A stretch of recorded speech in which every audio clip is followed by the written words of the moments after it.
Il y a eu un jour où ça a été compliqué, là t'as pas pu pour le coup passer inaperçu, c'est que tu t'es révélée en faisant un malaise dans la classe.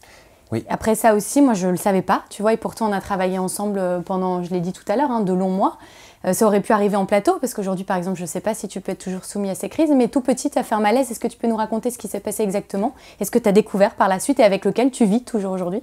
Oui, alors j'étais en classe de CE1. Et tout d'un coup, j'ai été pris de tremblements au niveau de ma mâchoire. J'ai commencé à sentir mon corps se paralyser. J'ai essayé de prévenir la camarade qui était à côté de moi, puis la maîtresse. Et en fait, je ne pouvais plus parler. J'étais complètement bloqué, paralysé. Je ne savais pas ce qui m'arrivait. J'ai eu la sensation de partir, de mourir. Et suite à ça, plus de souvenirs. Donc perte de connaissance. Perte de connaissance. Blackout. Et donc par la suite, j'ai appris, donc ça je devais avoir 7 ans, que c'était une crise d'épilepsie. Une crise d'épilepsie qui était assez carabinée à l'époque, crise d'épilepsie que j'ai fait à raison de entre 2 et 4 fois par mois jusqu'à l'âge de mes 13 ans. Et je n'avais pas compris sur le moment pourquoi cette crise d'épilepsie, elle m'était arrivée justement dans le cadre scolaire. Je n'ai pas la réponse à 100% aujourd'hui, parce que ce serait faire une supposition quand même, mais je me dis que c'est peut-être pas anodin si ce mal m'est arrivé dans l'enceinte de l'école. Parce qu'au final, je m'y sentais très mal, moi, dans cette école. Toute ma scolarité, je l'ai vécue. Pour moi, c'était l'enfer. Un cauchemar. Ah oui, un cauchemar. Que ce soit l'école, donc le primaire, le collège ou le lycée, pour moi, c'était une horreur. Je voulais me barrer de tout ça le plus vite possible. Oui, à tel point que tu voulais pas redoubler. Hein. Du coup, tu travaillais avec des notes à la moyenne, mais oui. pour passer en classe supérieure, Mais parce oui. qu'il fallait écourter au plus vite l'école, quoi. Alors, j'ai jamais été un élève extrêmement... alors, j'aime pas ce mot doué, mais disons que j'avais... Studieux. Voilà. Si, studieux, oui, mais Sérieux. j'avais pas de grande facilité. Ça veut dire que, par exemple, pour apprendre une leçon, il me fallait peut-être 10 fois plus de temps que quelqu'un d'autre.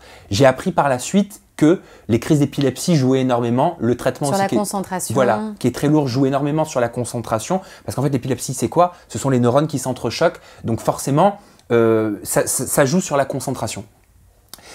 Et il fallait surtout pas que je redouble.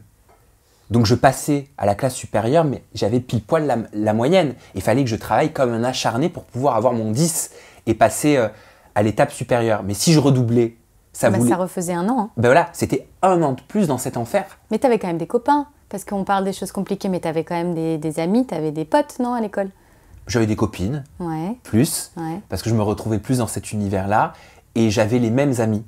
Les mêmes copines, c'est-à-dire que, et pareil, je m'en suis rendu compte par la suite, c'est que ce cercle amical que je me suis créé, et pour le coup, dans tout ça, j'ai eu de la chance de me retrouver avec des amis que j'ai encore aujourd'hui, 20 ans après, c'est que j'ai rencontré des personnes qui toujours m'ont laissé être moi-même sans me brusquer, sans essayer de comprendre ou de savoir pourquoi j'étais soi-disant différent.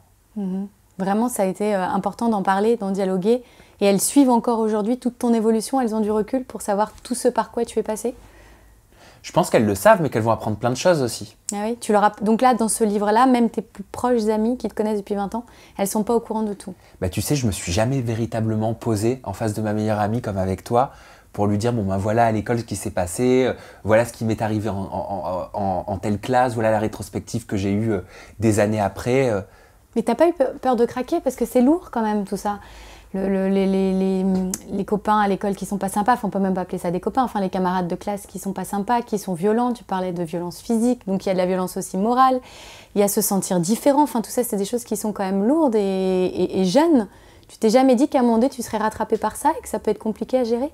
Non, j'étais très fort, très honnêtement je m'en rends compte, j'étais très fort psychologiquement, petit, parce qu'en fait j'étais un mur face à ces personnes, un mur face à ces gens-là. Et la seule chose qui me tenait, c'était de me dire, quand je serai grand, je vais leur prouver qu'ils se sont trompés.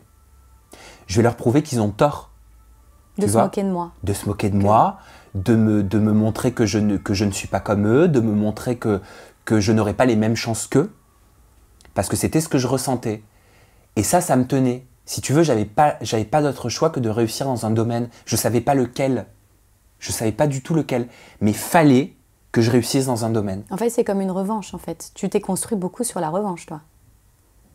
Je ne le voyais pas comme une revanche sur le moment, mais je savais que c'était une étape à passer pour du mieux. Tu sais, c'est ce qu'on appelle une conviction.